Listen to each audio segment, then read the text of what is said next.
The storm erased the road the way a sleeve erases chalk.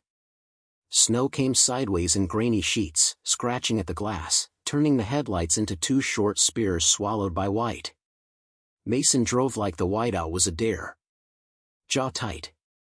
Hands steady. A faint smile that never reached his eyes. Henry watched the gauges because he couldn't see much else, the needle on the thermometer sinking, the clock sliding past 3:40. He felt the change in the sound before he understood it, the tires no longer thudding on packed snow, but humming over something hollow, a cold drum.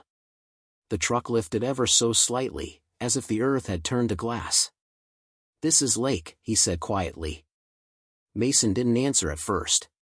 He eased off the gas and let the truck coast until it stopped. The wind rocked the cab. Their breath fogged the space between them. "You always told me," Mason said, voice light, "read the ice." A small blue light blinked on the dash cam Mason had installed last month after a fender bender. Its lens was a dark bead above the rearview, catching everything and announcing nothing. Henry noticed it the way a hunter notices a thread in the brush, filed, not touched. He reached for the door latch. "Phone," Mason said. Henry turned, slowly. Mason's palm was out, expectant, like a toll collector's. The wind buffeted the truck again, a giant hand shaking a toy. "What are you doing?" Henry asked. Mason's smile sharpened. "An experiment." His fingers were fast. He plucked the keys, then tugged open Henry's parka and patted him down with an intimacy that made Henry go very still. The phone slid from an inside pocket into Mason's coat. "Insurance," Mason said brightly. He pushed his door open. The blizzard roared into the cab, slapping Henry's cheeks with needles. Mason stepped down onto the ice and leaned back in. "Bye, Dad," he said, almost cheerful. "Survive if you can." Then he laughed. The sound went thin and wild on the wind. The door slammed, the truck rocked, and the taillights shrank to red coins wobbling in white until the white took them too. The world became wind, ice, breath, and the faint complaint of pressure ridges far out, the lake talking to itself in whale notes. Henry did not move for 5 counted seconds. He placed both hands flat on his thighs, as if to keep himself from flying apart, and exhaled once. It came out steady. A lifetime of winters, of search and rescue calls and broken plans and stubborn work, had taught him that panic wastes heat. The body could make more heat. Time would not make more time. He slid across the bench seat and eased the passenger door open just enough to let the gale snatch his hat and not his balance. He turned and lowered himself onto his stomach, distributing weight, the way he had taught 10 different people in 10 different Februaries when they'd pushed a snowmobile where it had no business going. The ice was a polished, black-lipped thing, so clear he could see bubbles suspended like tiny moons. The wind shoved him, he angled his shoulders and dug his elbows in. The surface groaned, a low cattle sound. He listened with his cheek. Under his collar, 2 small handles pressed his skin. Henry hooked a glove under the neck of his sweater and drew them out, orange, rubber-gripped picks on a thin cord, points shining like teeth. People laughed until they fell in. He wore them always. He began to crawl. He set a rhythm he could keep, elbow, elbow, hip drag, pause. He didn't let his knees thump. He didn't allow his mind to race ahead to shore. It was somewhere to his right, a dark seam he could not yet see in the white. Breath fogged the ice and blew away. He tasted metal and wool. A memory, unhelpful and exact, rose, a smaller Mason, 6 years old, shrieking with a mix of fear and thrill after his boot punched through creek ice. How light he'd been when Henry had hauled him out. How the boy had clung, hiccuping against Henry's jacket as if the jacket was the world. Henry set the memory down gently and kept crawling. He passed over a patch where the ice sang higher, like a glass rim rubbed with a wet finger. He went flatter, spread his arms, slithered until his chest felt earth through the cold. 1 yard. 3 yards. The wind lifted hard enough to try to roll him. He clutched the ice with his picks and rode it out, teeth bared, a quiet curse whispered into the gale, instantly torn and carried away. His cheeks stung. His fingers tingled, then ached, then went hot. A dull bump stopped his glove. He brushed loose snow and found a broken survey stake, splintered and rimed, a scrap of orange tape fluttering weakly. He lifted his head. There, another stub farther on, a faint suggestion of line. Old plow route. He angled toward it, grateful for the honest thought of something human that had been here before him.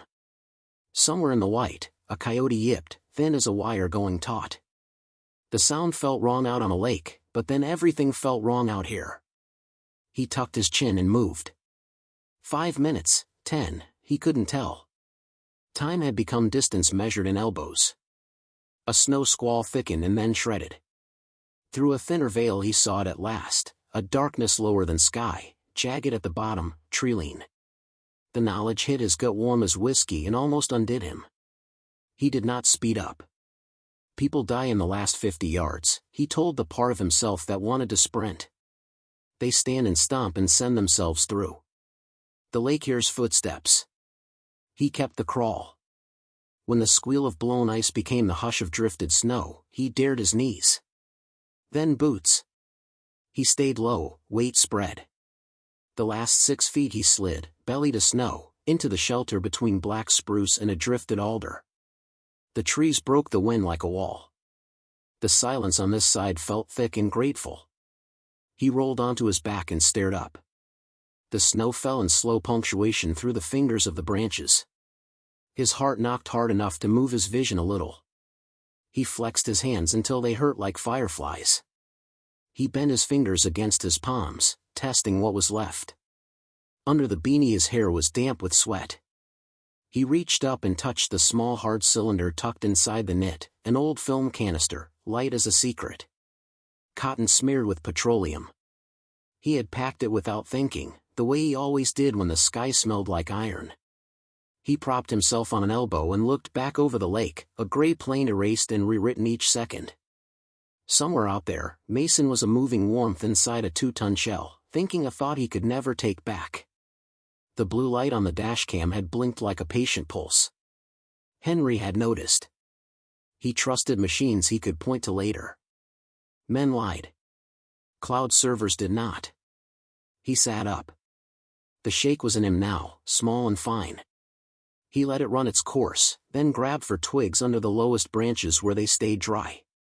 He gathered a brittle bundle. Every movement had to count. From the roadside, beyond the tree-lean, faint and far, a horn moaned, the lonely baritone of a highway plow somewhere out there in the white. He turned his head toward it, gauging distance with his bones. Not close. Not impossible. Henry cupped his hands around the little canister in his striker, felt for the rough strip on his knife, and breathed in cold air that bit the back of his throat. He was not thinking about revenge yet. He was thinking about fire. And he was already making a list. The first strike only spat a dull ember that died instantly in the wind. Henry cupped his hands tighter, hunched his shoulders to make his body a wall. He struck again, steel against flint, until a spark caught in the fluff of cotton, flared, then shrank. He whispered encouragement like it was a frightened child. Another breath, gentle this time. The ember spread, licking orange along the fibers, until a thin flame stood up and swayed like a reed in the storm. He fed it slivers of birch bark peeled from a low branch. They hissed, curled, then surrendered to fire. Soon a glow pushed back the dark, small but stubborn. The warmth on his face was thin as paper but enough to tell his body, "You are not finished yet." Henry crouched over it, eyes fixed.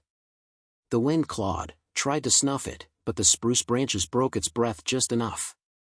He added pencil-thick twigs, then thumb-thick, until a modest blaze gnawed at the cold.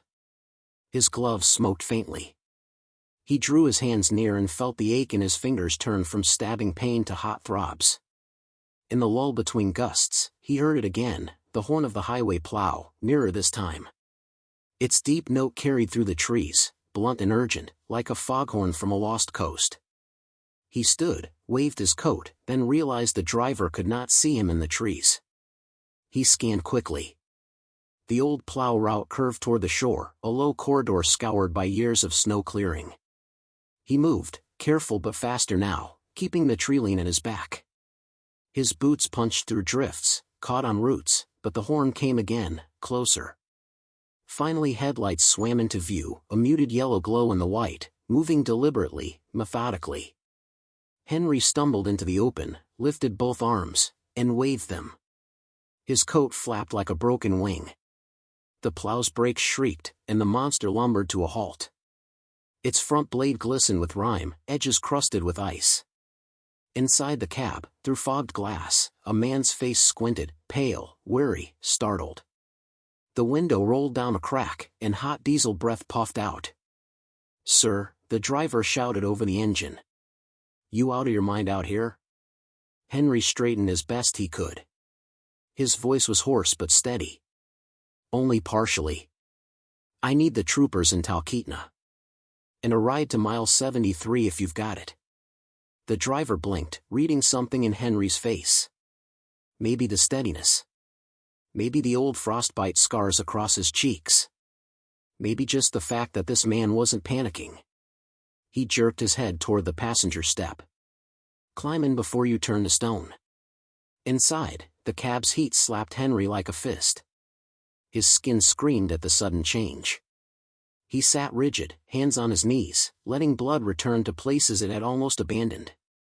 The driver glanced at him sidelong. "Name's Carl. You want coffee?" "No," Henry said. "I want you to make that call." Carl hesitated. "Something bad?" Henry's eyes stayed on the windshield, where the storm smeared the world into static. "Something that needs to be set right." Back at the coal house, the storm had turned windows into white screens. The kitchen lights glowed against the dark like an island. Eliza stood at the sink, twisting a towel between her hands until it wrung a crease. She had watched the truck disappear hours ago. The echo of Mason's laugh still haunted the air. On the table sat a drawing Ben had left behind, a dinosaur sketched in green crayon, roaring at nothing. His little backpack leaned against the chair.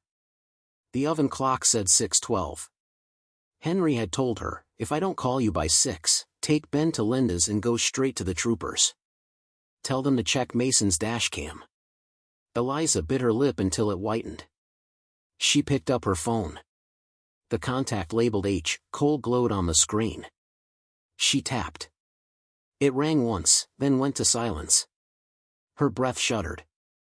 She grabbed Ben's backpack, stuffed his boots inside, and called his name. Ben padded in, hair tousled, eyes half curious, half tired. "Where's Grandpa?" "We're going to see Aunt Linda," she said, voice tighter than she wanted. She knelt, zipped his coat, kissed his head, and whispered, "Grandpa's okay. We just need to hurry." Ben nodded, accepting. Children always sensed more than adults admitted. As she opened the door, the storm hit her face like a wall. She pulled Ben close, guiding him to the car half buried in snow. Behind them, the warm kitchen light spilled onto the floor, then vanished as the door swung shut. By the time Carl's plow pulled into the trooper post, Henry's color had returned, though his eyes were hollows of ice and thought. He stepped down, boots crunching, and entered the squat building with the faded sign. Inside, a heater rattled, posters warned about moose on roads, and a corkboard sagged with photos of lost hikers. Trooper Dan O'Hara came out from the back. He froze. His weathered face broke into disbelief. "Jesus, Hank," he said, using the nickname only old friends used.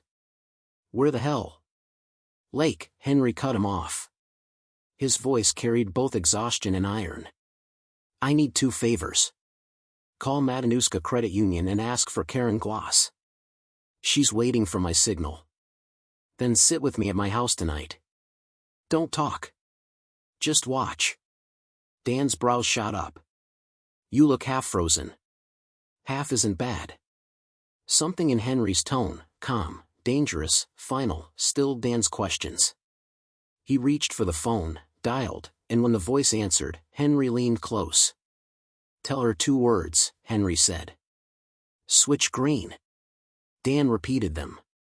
On the other end, Karen Gloss did not hesitate. "Understood," she said. "It's done." Henry's shoulders eased, not from relief, but from a decision landing. He looked at Dan. "Keep your body cam running tonight." Dan studied him, then nodded once. The storm beat the windows as if to remind them time was short. Back at the Cole home, the fire in the stove hummed, and the air smelled of cedar. A trooper's cruiser pulled up the drive, its headlights glowing through snow like watchful eyes. Inside, Eliza settled Ben with his aunt, her hands trembling as she packed an overnight bag.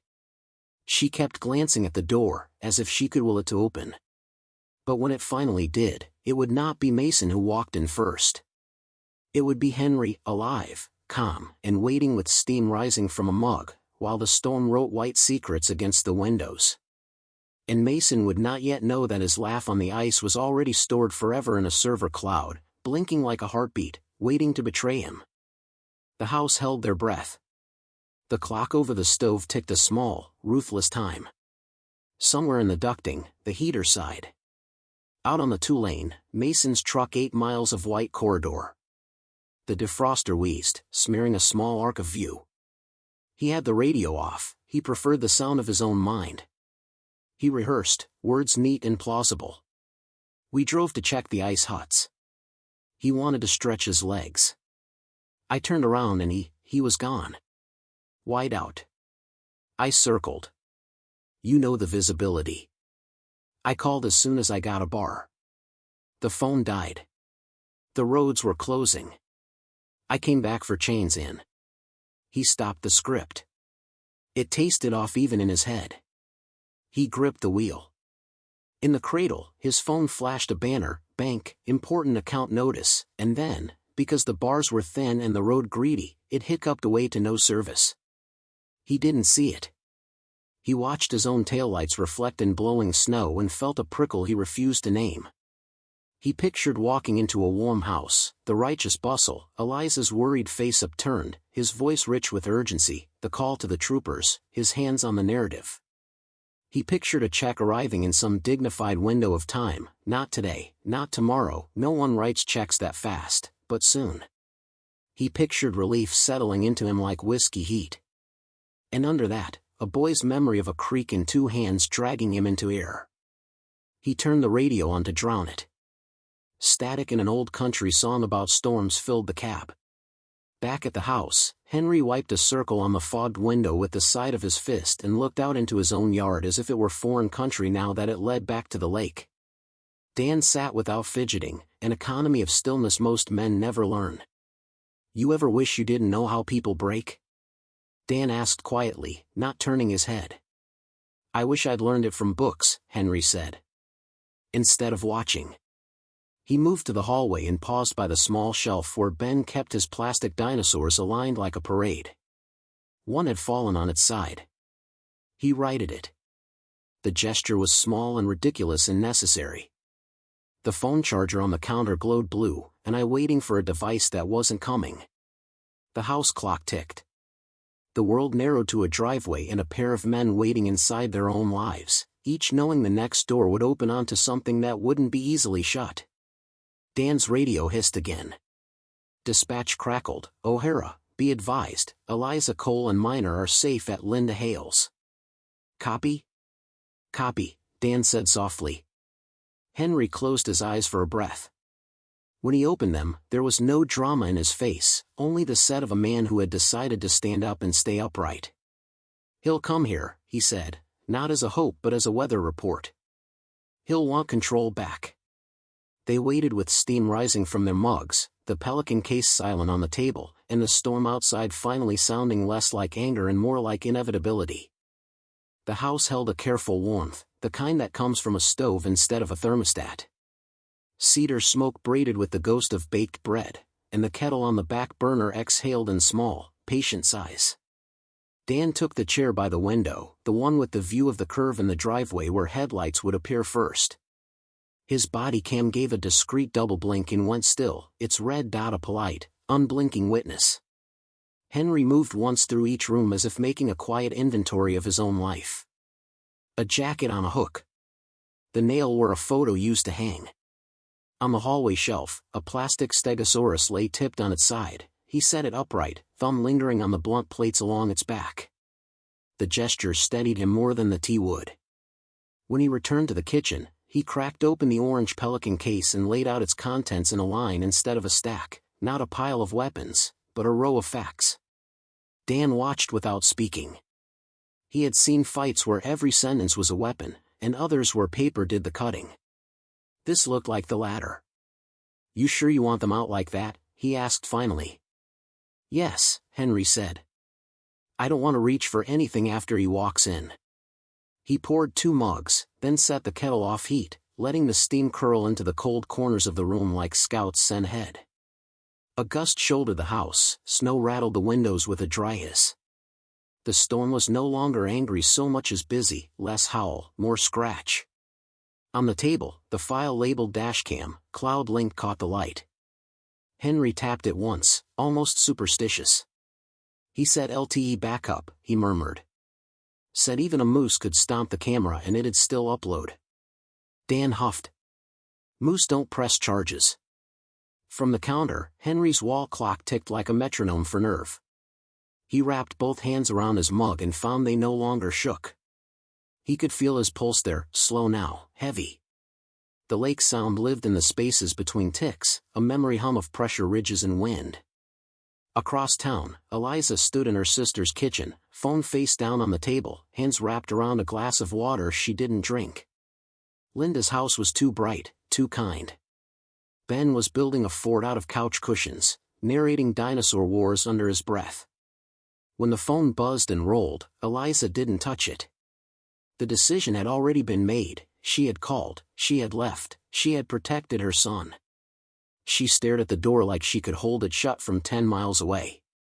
On the 2-lane highway, Mason drove inside a bubble of smeared glass and bravado.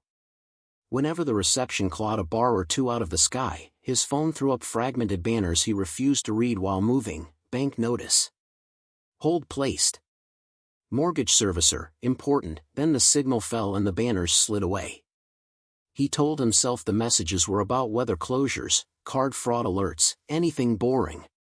He rehearsed the story he'd tell, sanding the edges until the lie felt safe in his mouth. He rolled his shoulder, wincing at a knot of cold muscle. A sliver of guilt, thin as ice sheet rime, tried to curl. He pressed his tongue to a molar until the faint pain replaced it. He wanted to fish. He told me to stop. I circled. The whiteout. The script trod a groove, confident until it hit one soft place, a 6-year-old boy's memory of hands lifting him from black water. He turned the radio up. A fiddle screamed about a woman who left in a snowstorm. He laughed once, a sound with no humor in it. Back at the house, Dan checked his watch, then dispatched with a thumb motion that didn't look like a fidget. "Eliza and the kid are settled," he said quietly. "We're clear of that worry." Henry nodded. The acknowledgement didn't loosen anything, it simply moved one stone from one pocket to another.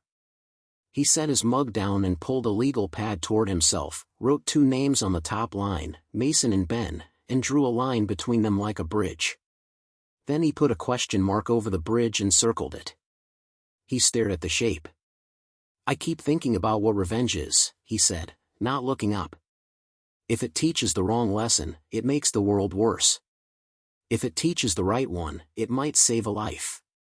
Dan shifted just enough to glance at him.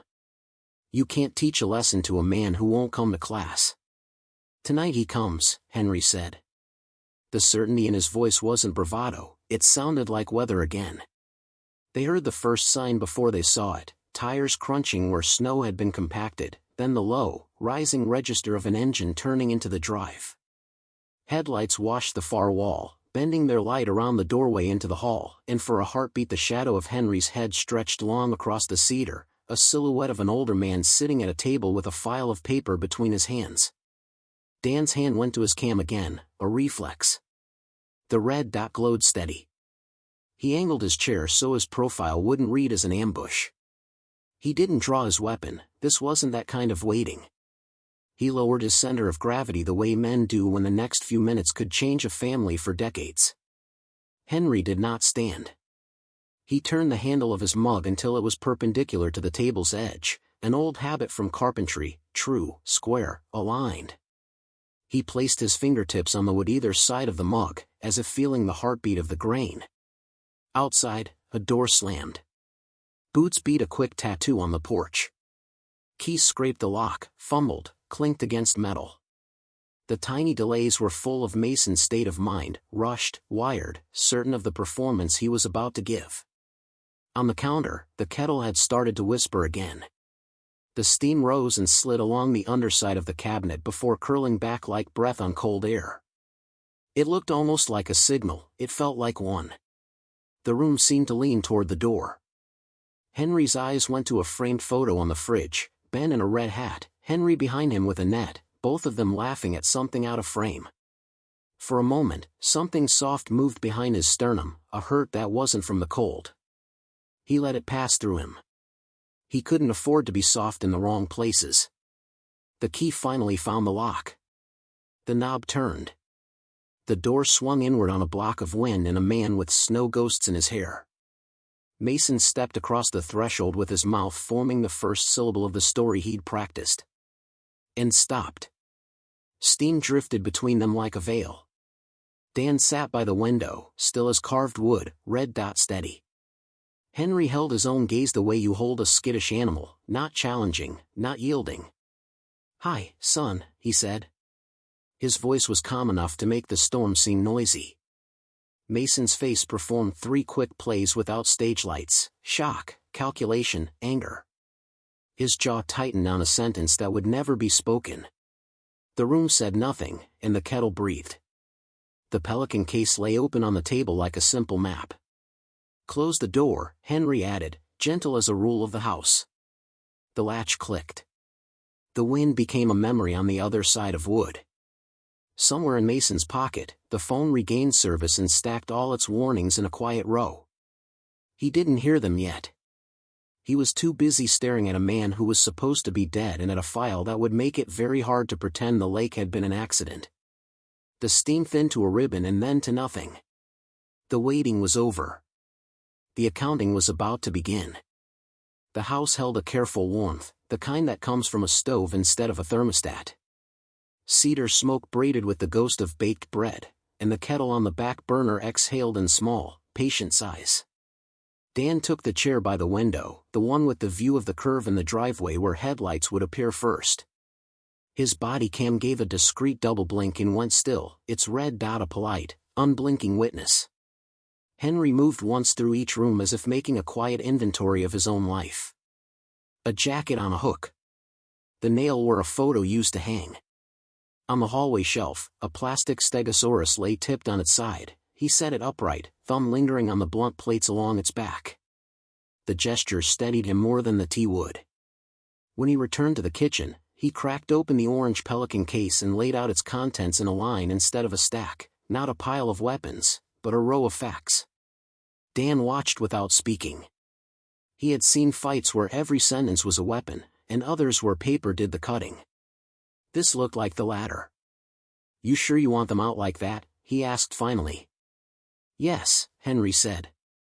"I don't want to reach for anything after he walks in." He poured 2 mugs, then set the kettle off heat, letting the steam curl into the cold corners of the room like scouts sent ahead. A gust shouldered the house, snow rattled the windows with a dry hiss. The storm was no longer angry so much as busy, less howl, more scratch.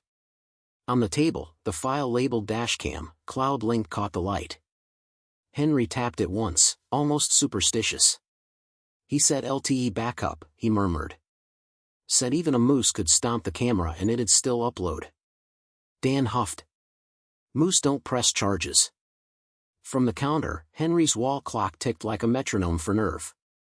He wrapped both hands around his mug and found they no longer shook. He could feel his pulse there, slow now, heavy. The lake sound lived in the spaces between ticks, a memory hum of pressure ridges and wind. Across town, Eliza stood in her sister's kitchen, phone face down on the table, hands wrapped around a glass of water she didn't drink. Linda's house was too bright, too kind. Ben was building a fort out of couch cushions, narrating dinosaur wars under his breath. When the phone buzzed and rolled, Eliza didn't touch it. The decision had already been made. She had called, she had left, she had protected her son. She stared at the door like she could hold it shut from 10 miles away. On the 2-lane highway, Mason drove inside a bubble of smeared glass and bravado. Whenever the reception clawed a bar or two out of the sky, his phone threw up fragmented banners he refused to read while moving. Bank notice. Hold placed. Mortgage servicer, important. Then the signal fell and the banners slid away. He told himself the messages were about weather closures, card fraud alerts, anything boring. He rehearsed the story he'd tell, sanding the edges until the lie felt safe in his mouth. He rolled his shoulder, wincing at a knot of cold muscle. A sliver of guilt, thin as ice sheet rime, tried to curl. He pressed his tongue to a molar until the faint pain replaced it. He wanted to fish. He told me to stop. I circled. The whiteout. The script trod a groove, confident until it hit one soft place, a 6-year-old boy's memory of hands lifting him from black water. He turned the radio up.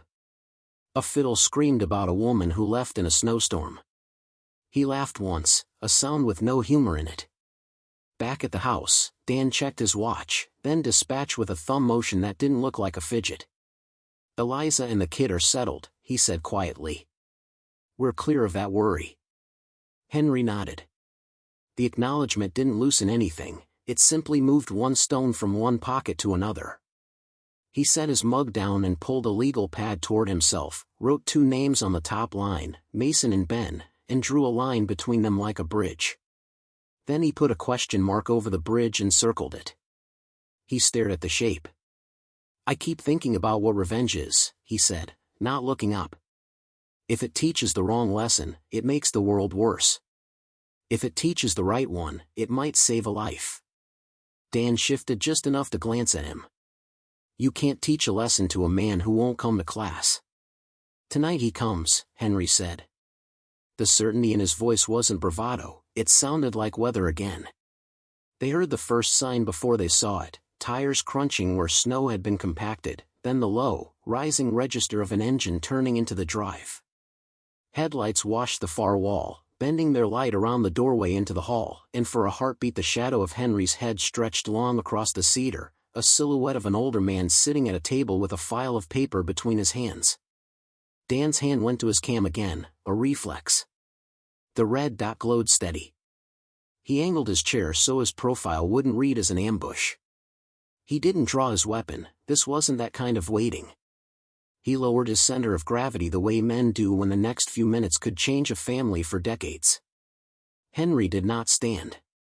He turned the handle of his mug until it was perpendicular to the table's edge, an old habit from carpentry, true, square, aligned.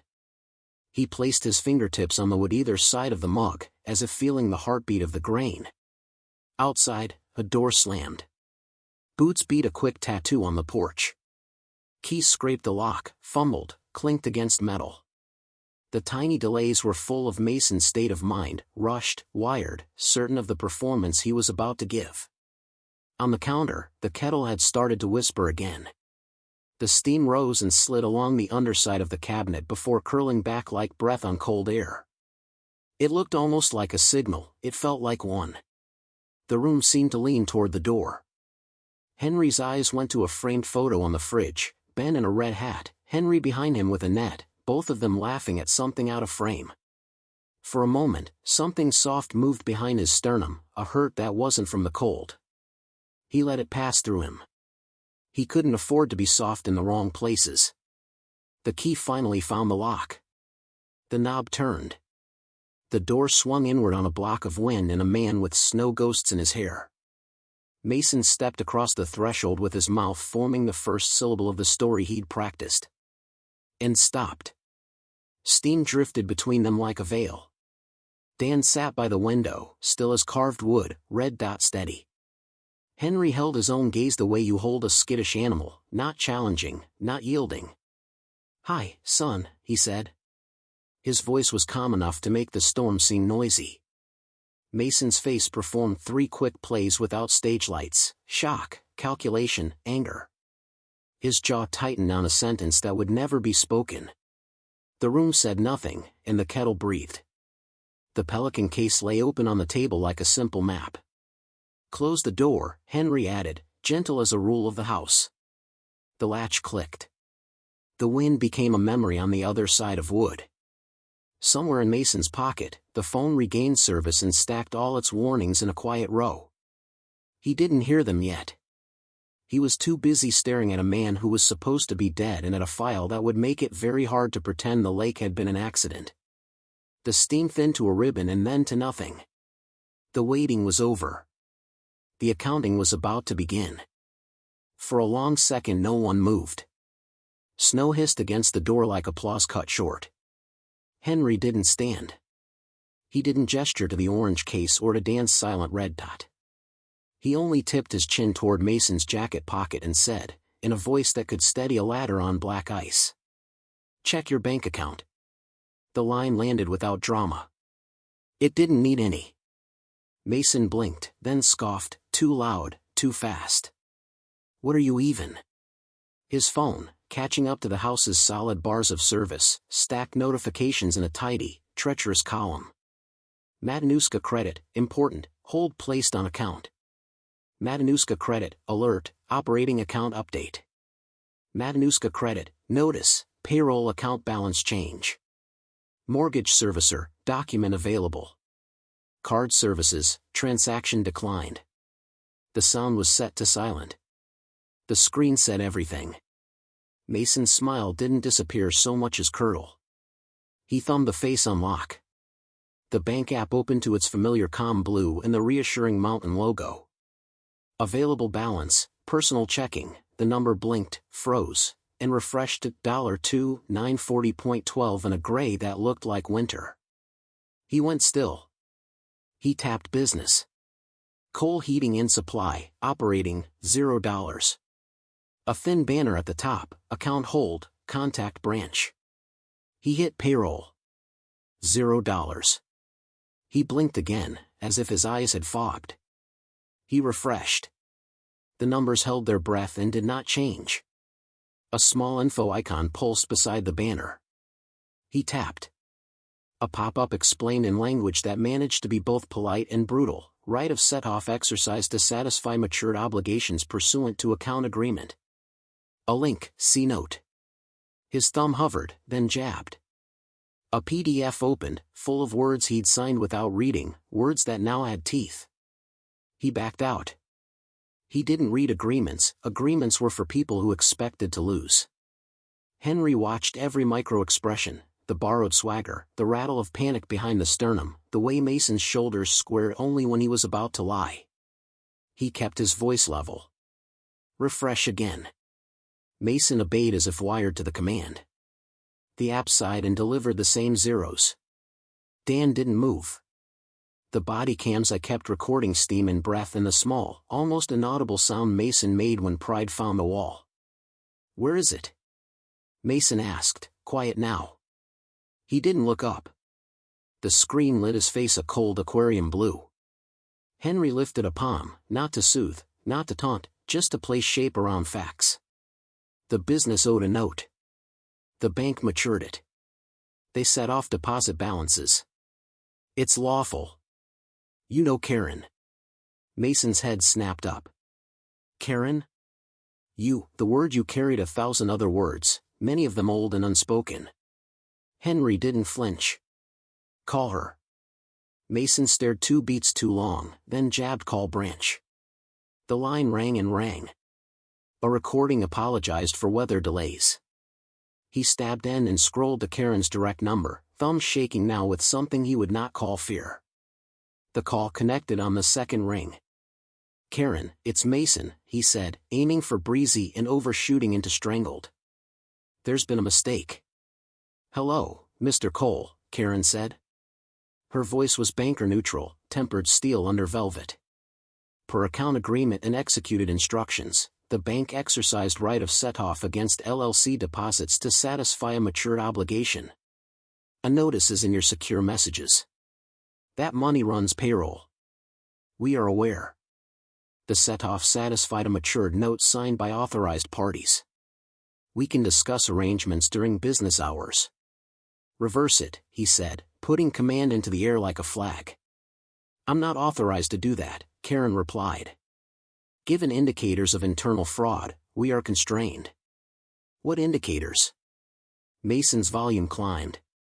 Mr. Cole, she said gently, this is not a productive channel for that discussion. He inhaled, stuffed with anger. He almost said my father, then didn't. He killed the call with his thumb and looked at Henry as if the phone had been a magic trick and Henry the stagehand who made the rabbit vanish. You stole from me, he said. His voice had a dangerous softness. Henry tilted his head. I protected money I co-signed into existence. The bank collected what the business owed. Words matter. Don't, Mason swallowed. Don't lawyer me in my own house. Henry glanced, almost involuntarily, at the framed photo of Ben in the red hat. This is Ben's house, he corrected. He just doesn't know it yet. It landed like sleet on raw skin. Mason took a half step forward. That was all posture. Dan's profile didn't change, only his gaze sharpened by a degree, the kind of shift that says I am here, and I am enough. Mason stopped. He looked to the orange case, to the tabs, to the trooper, back to Henry. What did you do? He asked, whisper insistent now, like a man trying not to wake a child. Henry exhaled once through his nose. Only what I told a banker 2 days ago. I might have to. I hoped I wouldn't. Mason's thumb flicked through screens like a drowning man scanning a shoreline. The app offered him secure messages. He opened them. The top one bore a timestamp from 15 minutes ago, right of set-off, LLC accounts. The next, hold notice, personal accounts, review. He opened neither. Instead he threw the phone down onto the table. It skidded, bumped the pelican case, spun to a stop with his own hollow-eyed reflection looking back at him. You planned this, he said. You set me up. Henry's eyes didn't harden, they cooled. I planned for the possibility that my son would do something unforgivable. Today, he tested the plan. That is not the same as a setup. Unforgivable, Mason repeated, as if trying to make the word fit in his mouth. He laughed once, a sound with metal in it. You took my money and you think I'm the monster? The kettle clicked as the cooling metal contracted. The sound was absurdly domestic. Money can be earned again, Henry said. Breath can't. Mason's face flinched, quick as a fish. He looked away, jaw flexing, then back. He wanted a fight and couldn't find one that would make this feel like winning. You can't run a business without cash, he said, grasping for practical ground. You'll tank everything I built. Everything we built, Henry said, steady. And I've been shoring the dam you've been drilling holes in. Vendors aren't paid with bluster. What vendors? He shot back. Henry didn't look at the vendor checks, forgeries. Tab. He let unease do the walking. Call Frank at Polar Pipe, he said. Ask why he sent me photos of 2 checks he didn't cash. Something flickered behind Mason's eyes, guilty knowledge surfacing like a submerged log catching a boat's hull. He shook it off, turned to Dan like a man appealing to the scoreboard. Are you hearing this? He's freezing payroll. That's a crime. Set-off's lawful if the note matured, Dan said mildly. My role right now is to watch a conversation. I'm not a banker. Mason let out a breath between his teeth, feral and small. He pulled the phone back, thumbed the cards. Declined at gas and go, $74.21 blinked like a thrown stone. He swallowed. What now? He asked, quieter. Henry folded his hands. The tea had cooled. He didn't drink. Now you listen, he said. And you look. He opened the pelican lid fully and slid a single tab forward, loan note, maturity, without opening it. He didn't flood the table with proof yet. He didn't have to. The first sledge always sets the crack. The dash cam's blue light, far away, had already swung its hammer once out on the ice. Mason stared at the tab like it might bite. He didn't pick it up. His eyes were hot and bright, a man ringed by walls he'd built himself. Outside, the storm slowed, tired now, deciding where to lay down for the night.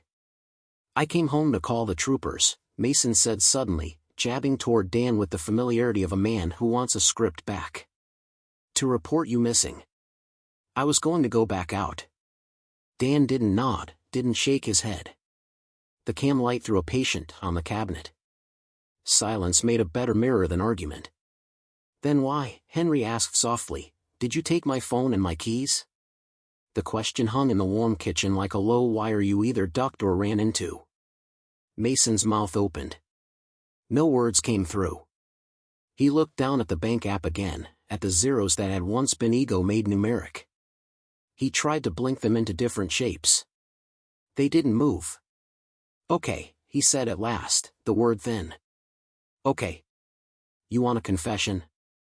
You want groveling? Is that the game? He gestured with the phone as if it were a weapon, as if he could shoot numbers back onto the screen with anger. Henry didn't move. I want you to understand consequences, he said. So when the rest of this arrives, you recognize it as yours. The rest of what? Tomorrow, Henry said. We keep going tomorrow. He closed the Pelican case without latching it, a small promise that the lid would open again. In the window, the glass held 3 ghosted faces, one calm, one coiled, one deliberately unreadable, hovering over their reflections like future versions of themselves waiting to be chosen. Mason's phone buzzed once more. Secure message, mortgage assignment, notice to borrower. He didn't open it. Not yet. He stared at the line and knew, in the way men know when winter has settled in for real, that this night was only the first hard mile. Sleep, Henry said, almost kindly, as if he were talking to a much younger boy. Couch is made up. We're done for tonight. Mason looked like he might refuse out of reflex and pride. Then he saw the trooper's stillness again, felt the burn of the zeros in his pocket, and found that fatigue had been carrying him for hours. He gave a small, numb nod. He lay down without taking off his boots. The house creaked. The kettle's whisper faded. Dan kept the chair. Henry sat at the table, hands folded, watching the snow slide down the glass like time. The house had settled into a brittle quiet, the kind that forms after a long cry. Dan sat sentinel by the window, profile cut out of lamplight, the small red dot on his chest a steady star. On the couch, Mason lay on top of the blanket, boots still on, one hand fisted around nothing. His phone, face down on the coffee table, buzzed itself tired, alerts piling up like snow on a rail. Henry stayed at the kitchen table with the orange case open and the legal pad turned sideways. He'd written 2 names, Mason and Ben, and drawn a line between them. Beside the line, he'd scribbled small words that weren't judgments so much as reckonings: trust, example, cost. Dan's radio gave a discreet click. He angled his head and murmured, O'Hara. The reply was a whisper wrapped in static. Dispatch. Vendor responded. We have the cloud pull. Dan's gaze slid to Henry. Audio? Affirmative. Wind noise heavy. Timecode 1544 to 1547 local. Key phrase intelligible. What phrase? Dan asked, eyes already closing. Quote, survive if you can. Silence returned, thicker now. Dan said copy and let the radio rest. He didn't look at Henry for a beat, like a doctor who knows the lab result before a patient does and gives it 1 second of air before speaking. It's there, he said finally. And it's clear. Henry's mouth didn't move. Only his hands did, a slow open and close, the way a man tests tendons after a strain. Can you play it? He asked. Dan tapped his patrol laptop open and keyed a login. The cursor blinked. A secure portal accepted a code. A progress bar crept, then filled. He slid the machine around so the speaker faced him, not the couch, and set the volume low enough to make the room lean forward. Static first, then a howl like the world itself tearing. The image, if you could call it that, was mostly white and gray streaks. The lens caught a sliver of Mason's coat as he leaned in. His laugh arrived thin, fluted by the wind. Then the line. Not shouted. Almost cheerful. Bye, Dad. Survive if you can.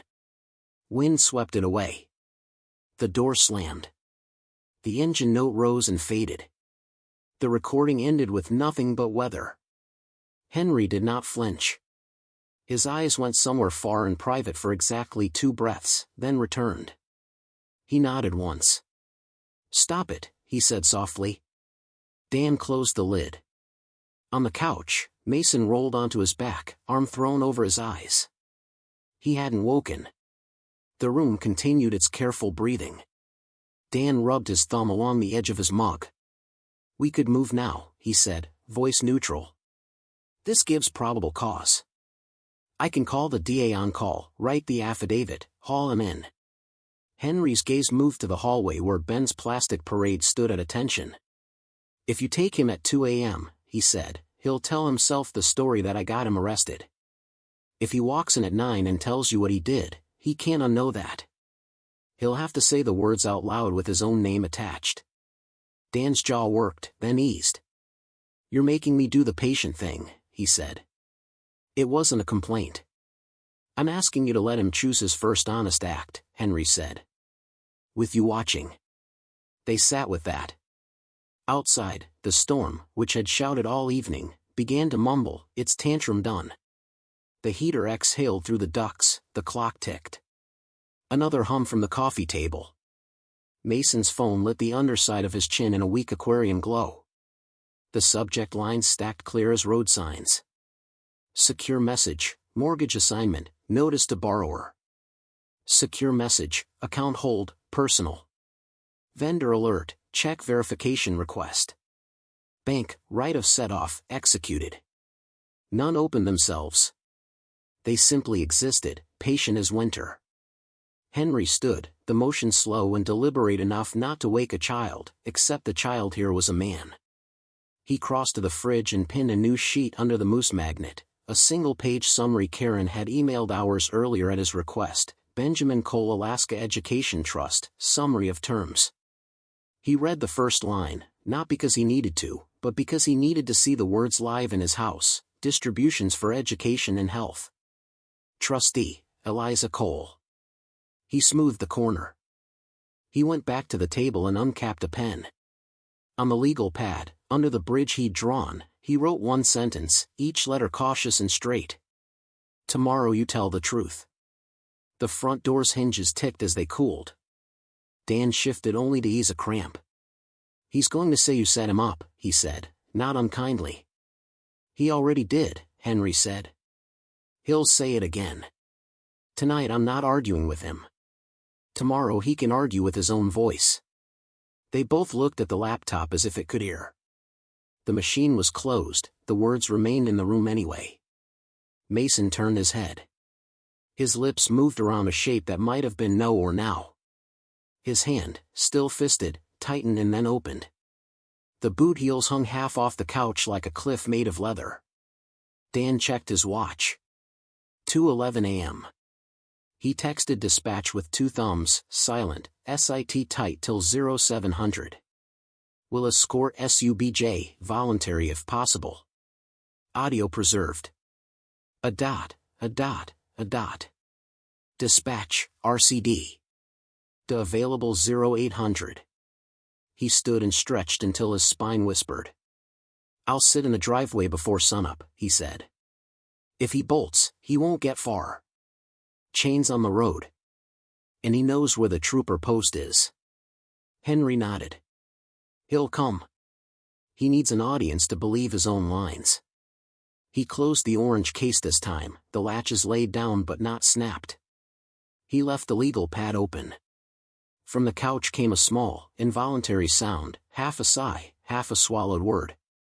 Mason's phone buzzed once more and then, as if exhausted by all the warning it had been trying to do, went dark on a low battery icon. Henry rose and took the charger off the counter. He paused, thought twice, then plugged the cord into the wall by the couch and laid the connector where Mason's hand would find it when he woke. Dan watched the gesture from the corner of his eye. "Mercy confuses people," he said after a moment.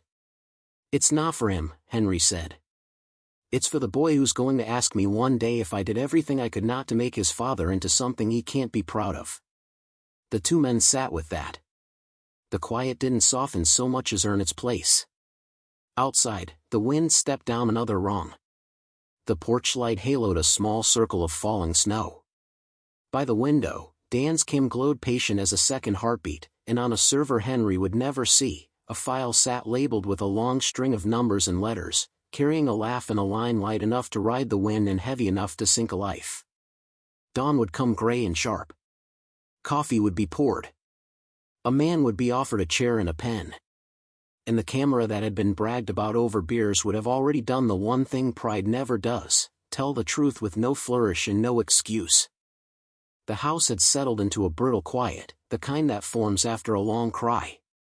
Dan sat sentinel by the window, profile cut out of lamplight, the small red dot on his chest a steady star. On the couch, Mason lay on top of the blanket, boots still on, one hand fisted around nothing. His phone, face down on the coffee table, buzzed itself tired, alerts piling up like snow on a rail. Henry stayed at the kitchen table with the orange case open and the legal pad turned sideways. He'd written 2 names, Mason and Ben, and drawn a line between them. Beside the line, he'd scribbled small words that weren't judgments so much as reckonings: trust, example, cost. Dan's radio gave a discreet click. He angled his head and murmured, "O'Hara." The reply was a whisper wrapped in static. "Dispatch." Vendor responded. "We have the cloud pull." Dan's gaze slid to Henry. "Audio?" "Affirmative." "Wind noise heavy." Timecode 1544 to 1547 local. Key phrase intelligible. "What phrase?" Dan asked, eyes already closing. Quote, "Survive if you can." Silence returned, thicker now. Dan said copy and let the radio rest. He didn't look at Henry for a beat, like a doctor who knows the lab result before a patient does and gives it 1 second of air before speaking. "It's there," he said finally. "And it's clear." Henry's mouth didn't move. Only his hands did, a slow open and close, the way a man tests tendons after a strain. "Can you play it?" he asked. Dan tapped his patrol laptop open and keyed a login. The cursor blinked. A secure portal accepted a code. A progress bar crept, then filled. He slid the machine around so the speaker faced him, not the couch, and set the volume low enough to make the room lean forward. Static first, then a howl like the world itself tearing. The image, if you could call it that, was mostly white and gray streaks. The lens caught a sliver of Mason's coat as he leaned in. His laugh arrived thin, fluted by the wind. Then the line. Not shouted. Almost cheerful. "Bye, Dad. Survive if you can." Wind swept it away. The door slammed. The engine note rose and faded. The recording ended with nothing but weather. Henry did not flinch. His eyes went somewhere far and private for exactly 2 breaths, then returned. He nodded once. "Stop it," he said softly. Dan closed the lid. On the couch, Mason rolled onto his back, arm thrown over his eyes. He hadn't woken. The room continued its careful breathing. Dan rubbed his thumb along the edge of his mug. "We could move now," he said, voice neutral. "This gives probable cause. I can call the DA on call, write the affidavit, haul him in." Henry's gaze moved to the hallway where Ben's plastic parade stood at attention. "If you take him at 2 a.m., he said, "he'll tell himself the story that I got him arrested. If he walks in at 9 and tells you what he did, he can't unknow that. He'll have to say the words out loud with his own name attached." Dan's jaw worked, then eased. "You're making me do the patient thing," he said. It wasn't a complaint. "I'm asking you to let him choose his first honest act," Henry said. "With you watching." They sat with that. Outside, the storm, which had shouted all evening, began to mumble, its tantrum done. The heater exhaled through the ducts, the clock ticked. Another hum from the coffee table. Mason's phone lit the underside of his chin in a weak aquarium glow. The subject lines stacked clear as road signs. Secure message, mortgage assignment, notice to borrower. Secure message, account hold, personal. Vendor alert, check verification request. Bank, right of set-off, executed. None opened themselves. They simply existed, patient as winter. Henry stood, the motion slow and deliberate enough not to wake a child, except the child here was a man. He crossed to the fridge and pinned a new sheet under the moose magnet, a single-page summary Karen had emailed hours earlier at his request, Benjamin Cole Alaska Education Trust, summary of terms. He read the first line, not because he needed to, but because he needed to see the words live in his house, distributions for education and health. Trustee, Eliza Cole. He smoothed the corner. He went back to the table and uncapped a pen. On the legal pad, under the bridge he'd drawn, he wrote one sentence, each letter cautious and straight. Tomorrow you tell the truth. The front door's hinges ticked as they cooled. Dan shifted only to ease a cramp. He's going to say you set him up, he said, not unkindly. He already did, Henry said. He'll say it again. Tonight I'm not arguing with him. Tomorrow he can argue with his own voice. They both looked at the laptop as if it could hear. The machine was closed, the words remained in the room anyway. Mason turned his head. His lips moved around a shape that might have been no or now. His hand, still fisted, tightened and then opened. The boot heels hung half off the couch like a cliff made of leather. Dan checked his watch. 2:11 a.m. He texted dispatch with two thumbs, silent, SIT tight till 0700. Will escort SUBJ, voluntary if possible. Audio preserved. A dot.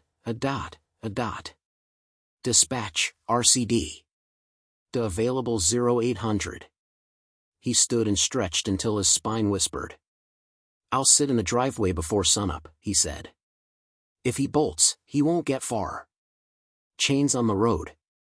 And he knows where the trooper post is. Henry nodded. He'll come. He needs an audience to believe his own lines. He closed the orange case this time, the latches laid down but not snapped. He left the legal pad open. From the couch came a small, involuntary sound, half a sigh, half a swallowed word.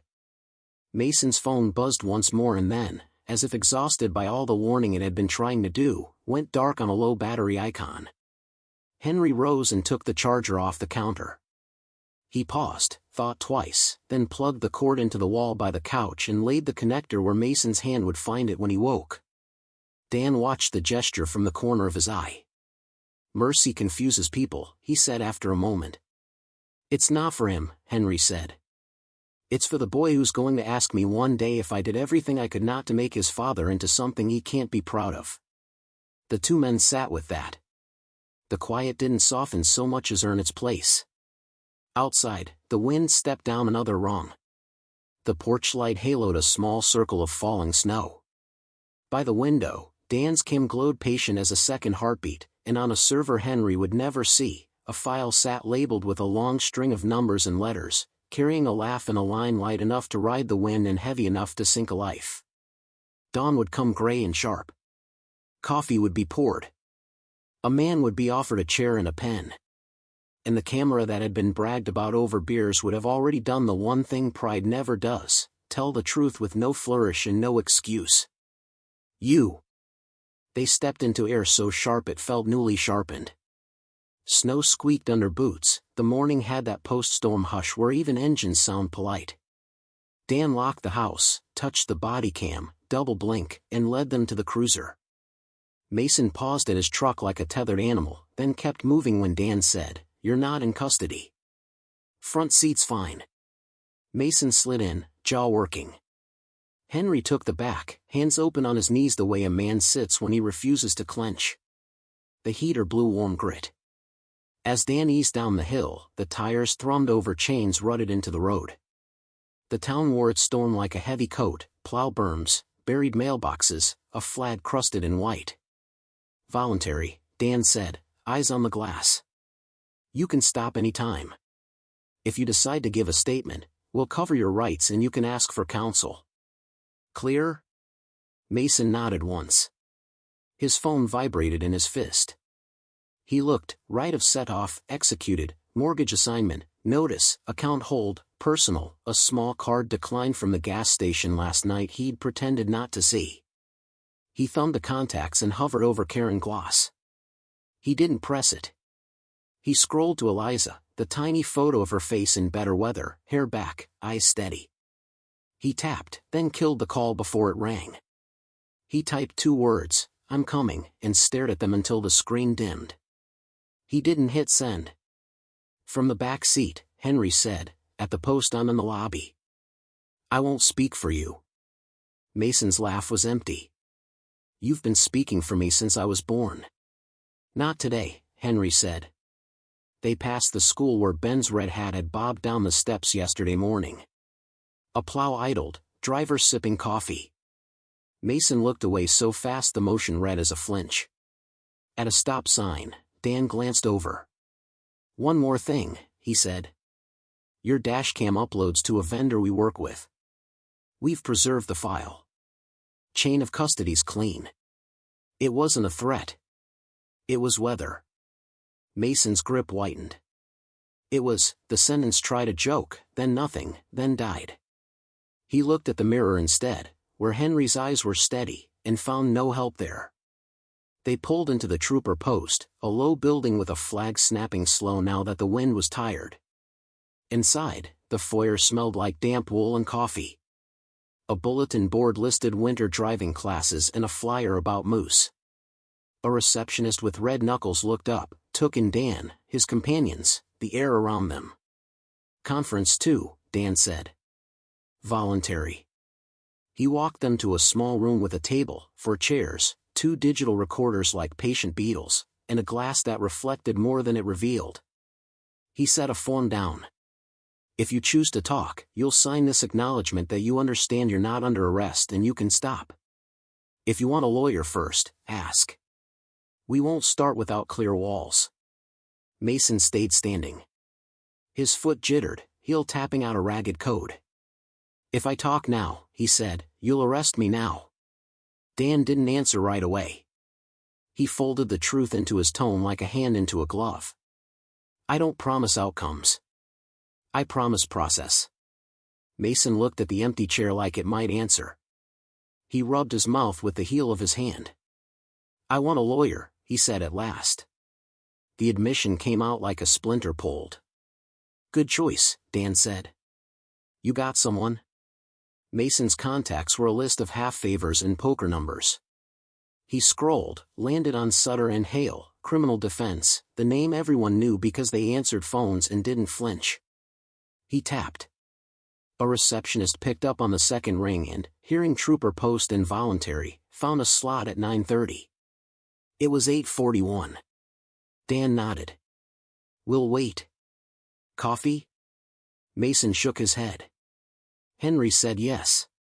Dan left, door clicking soft, and for a minute father and son sat in a room built for the middle part of bad days.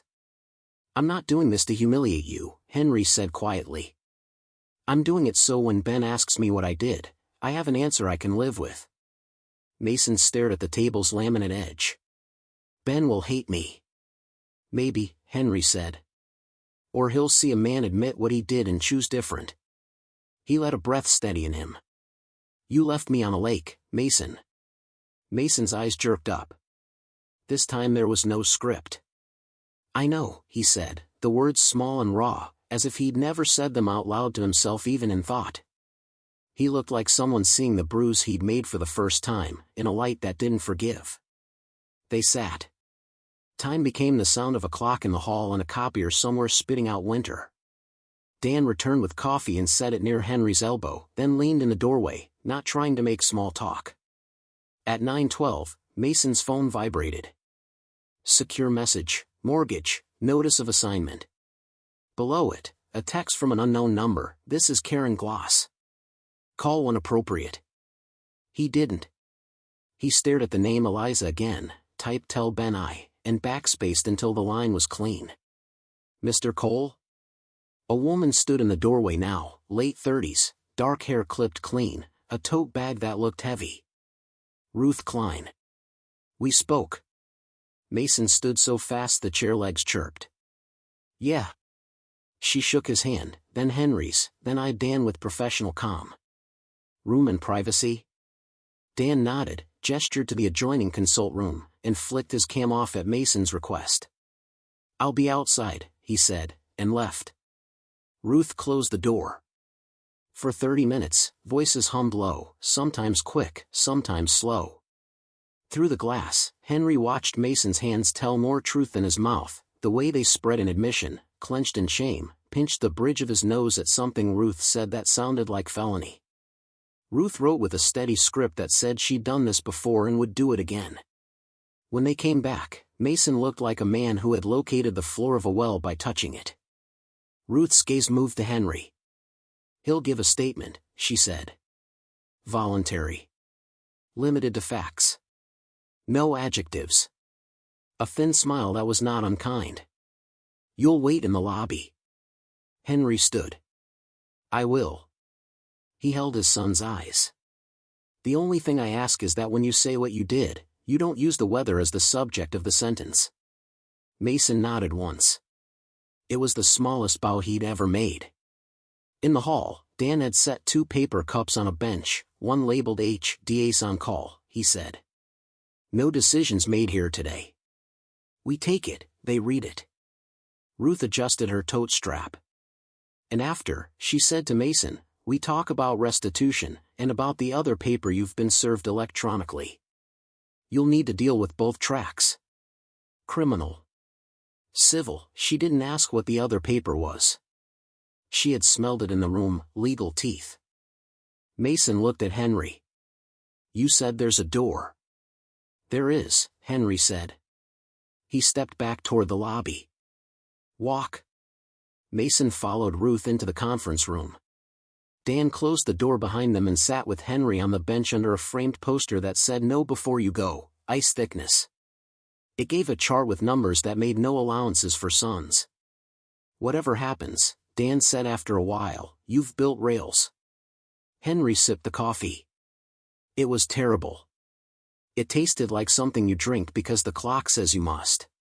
"Rails keep trains from wandering," he said. "They don't choose the destination." Behind the door, a recorder clicked on. Ruth's voice, "State your name for the record." Mason's voice, smaller than it had been in years, "Mason Cole." A breath. "On the afternoon of," he stopped, corrected himself softly. "On February 16th, I drove with my father to Miller's Cove. I took his keys and phone. I left him on the ice. I said, a scrape of chair. Then, I said, survive if you can." In the lobby, Henry closed his eyes once, as if a wind had passed through him, and opened them again.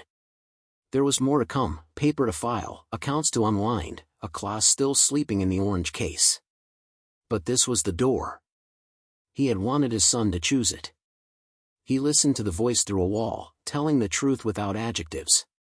The day did not warm. The coffee did not improve. But something in him that had been clenched since the truck stopped on black ice loosened just enough to let breath all the way in. They stepped out of the conference room into light that made the snow look almost kind. The flag outside snapped twice and went slack. Ruth Klein packed her pen, shook Mason's hand with a grip that said "We aren't finished," and told Dan she'd email a copy of the statement for the file. To Mason she added, "Don't contact potential witnesses without me. Don't touch business accounts. Answer calls from the DA. We'll talk again this afternoon." Mason nodded, eyes gone to ground. The words "I left my father on the ice" were still in his mouth, ghosting the edges of everything he said after. Dan walked them to the cruiser. "You're free to go," he said. "The DA will review.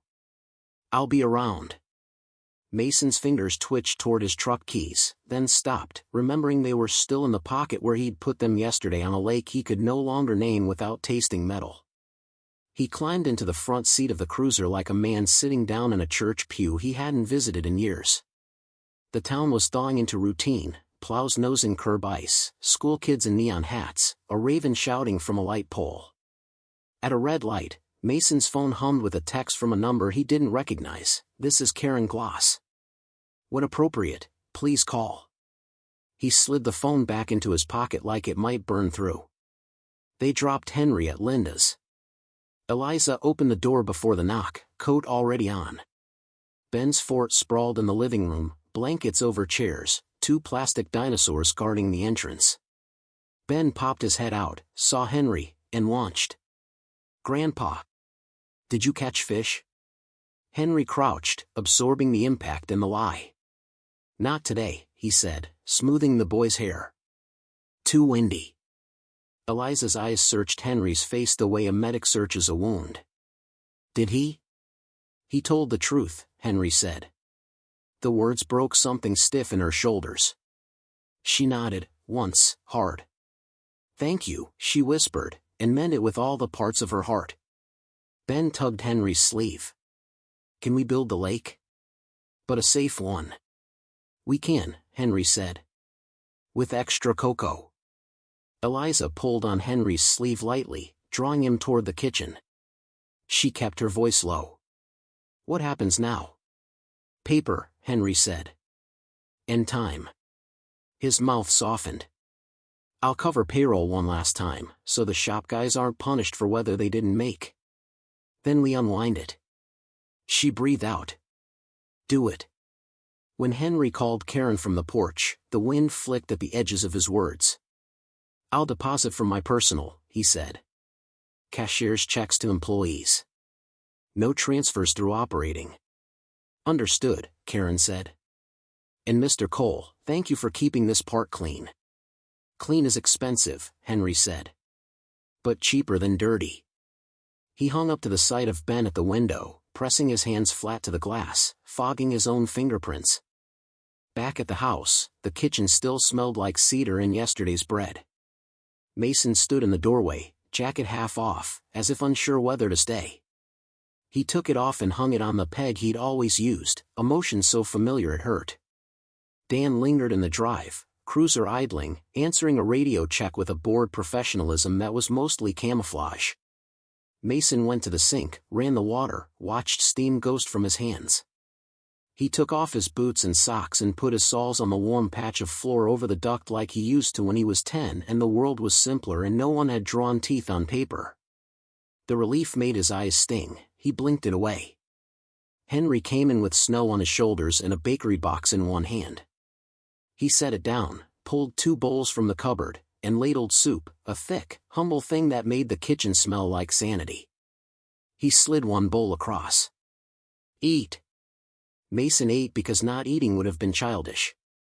The heat hit his empty gut like light after dark.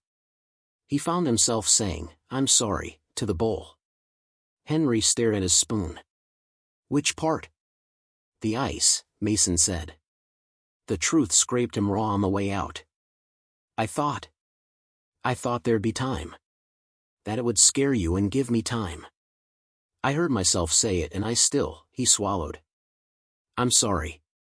Henry nodded once. He did not offer absolution. "You can say it again later," he said. "With Ben not in the house." Mason's eyes lifted at that. "Can I see him?" "Not today," Henry said. "When you've met with Ruth again. When we've put certain things in writing. When Eliza agrees. And when you can say I left my father on the lake without the word but following." Mason closed his eyes. The bud had been forming behind his teeth. He let it die there. The phone on the counter buzzed. A new message banner crawled up from the top, secure message, notice of acceleration, deed of trust. He didn't open it. He stared at the words until they blurred. "You really bought my mortgage," he said, half accusing, half astonished, as if the paper itself had been more betrayal than the ice. "I did," Henry said. "So a stranger wouldn't hold the hammer." "I'll hold it. I know where the nails go." Mason laughed once, a sound with no edges. "You plan this like a rescue." "It is," Henry said quietly. "Rescues hurt." They finished the soup in an uneasy quiet that felt almost like peace if you didn't breathe too deep. Dan tapped the door with 2 knuckles and stuck his head in. "I'll be running loops," he said. "You'll see me." "That's on purpose." His eyes flicked to Mason and softened by a millimeter. "Stay reachable." Yeah, Mason said, voice small. Dan left, the cruiser's tires crunching a loop of promise around the block. Mason rinsed his bowl, set it in the rack like putting it in the sink wrong might trigger something worse than law. He turned, hands damp, and looked at the orange case still on the table. The tab labeled Operating Agreement, Amendment, Executed, peered like a folded secret. What is that? He asked, the question less demand than fatigue. What did I sign? Later, Henry said. You'll read it when the ground under you is real. That sounds bad, Mason said. It's precise, Henry replied. The heater shuddered and settled. Outside, a neighbor's shovel scraped concrete, rhythm, pause, rhythm. The house felt, for a moment, like any other house on any other morning after snow, coffee, soup, the good tired you get from shoveling. False calm, Henry thought. Calm is earned, not stolen. Mason checked his phone again, thumb hovering over Eliza. He typed I'm sorry for everything, deleted everything, typed what I did, deleted, typed I left Dad on the lake and I'm telling the truth, stared at the sentence like it was a cliff, then hit send. 3 dots appeared, vanished, returned. Finally, Eliza, thank you for saying it. Boundaries first. Ruth will call me. He stared at the words until they stopped shaking. He nodded to no one. Okay, he said. He didn't know if he meant okay I accept or okay I surrender or okay I begin. Henry collected the bowls, wiped the counter, turned off the kettle that had wandered toward boil again. He moved like a man who had decided to keep the house warm no matter what weather knocked. I'll nap a bit, Henry said. Then bank. Then polar pipe. Then you and Ruth can come back here at 3, and we'll open the amendment. Mason swallowed. Is it going to break me? It's going to tell the truth about what happens when you harm the managing member, Henry said, eyes flat as the lake when the wind falls. And it's going to say what I decided that means for Ben. Mason stood there, hands empty, like a man at a door he'd already walked through who suddenly wants the hallway back. He nodded, not because he understood, but because he'd run out of anything else to do. The light through the window had turned clean and pallid, all hard edges and no warmth. The soup bowls clinked in the rack, the only small music. For the next few hours, there would be errands, signatures, calls. The town would behave like it always did after a storm, salt down, trucks humming, coffee burned. It would look like normal. Only everything underneath had moved. By noon the storm's anger had settled into glitter. Sun pushed through thin cloud and made the plow berms look sugared. Inside Matanuska Credit, fluorescent lights gave everyone the same tired complexion. The carpet smelled faintly of wet wool and toner. Karen Gloss slid a stack of cashier's checks across her desk. Each was tucked into a small manila envelope with a handwritten name on the flap. 11 employees, she said. You're covering net for 2 weeks, plus fuel stipends. These won't touch the frozen accounts. Henry nodded. His hands looked older in bank light, dry knuckles, a scar at the base of his thumb that showed white when he gripped a pen. They didn't make the weather, he said. They shouldn't pay for it. Karen glanced at the window, where a raven hopped on a drift, glossy and unbothered. DA called, she added, voice low. They asked for the account chronology. We'll provide records with counsel. Provide it, Henry said. No triumph in it, only error. She tapped the last envelope. You're sure about this much out of personal? Cheaper than dirty, he said, and slid the bundle into his coat like a man pocketing heat. Polar Pipe's warehouse office was warm and smelled like solvent and coffee that had learned the inside of a thermos too well. Frank sat behind a desk scarred with decades of invoices. His parka was unzipped over a sweatshirt that said State Fair 2003. He looked up when Henry came in and lifted 2 fingers in a greeting that also measured distance. I brought you a check, Henry said, setting the envelope down. And an apology I can't write on paper. Frank tore the flap with a thumbnail and scanned the amount. You already sent me pictures of the forged ones, he said. Tail on the Y gave it away. Yours doesn't wag. They let that sit, 2 men who had seen too many winters to pretend the world was a movie. I'll keep my mouth shut till the DA calls, Frank added. People talk when they're nervous. I prefer to talk when I'm asked. Henry nodded, gratitude a small knot in his throat. I'll bring the rest as I unwind it. It won't all be tidy. It'll be honest. Frank's mouth made a shape almost like a smile. Paper has teeth, he said. So does winter. Across town, Ruth Klein slid a legal pad across her conference table.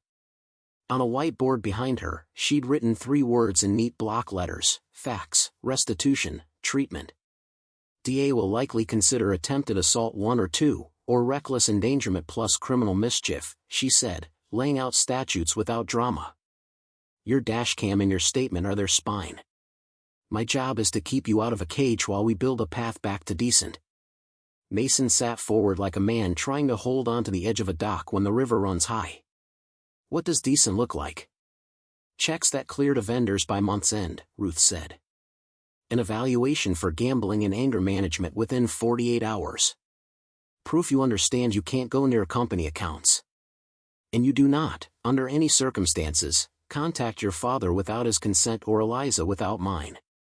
Mason stared at his hands. Eliza texted, he said. She said boundaries first. Ruth didn't soften. Good. Boundaries keep people whole.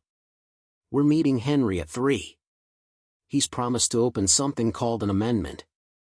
I want to read it before you react. That's the thing he said I signed, Mason muttered, ashamed and defensive in equal measure. Ruth nodded once. People sign things they don't read when they want something. What did you want the day you signed? Access, he said. To open a vendor line. To feel, he stopped. The word he wasn't going to say was equal. He swallowed it and let the admission burn.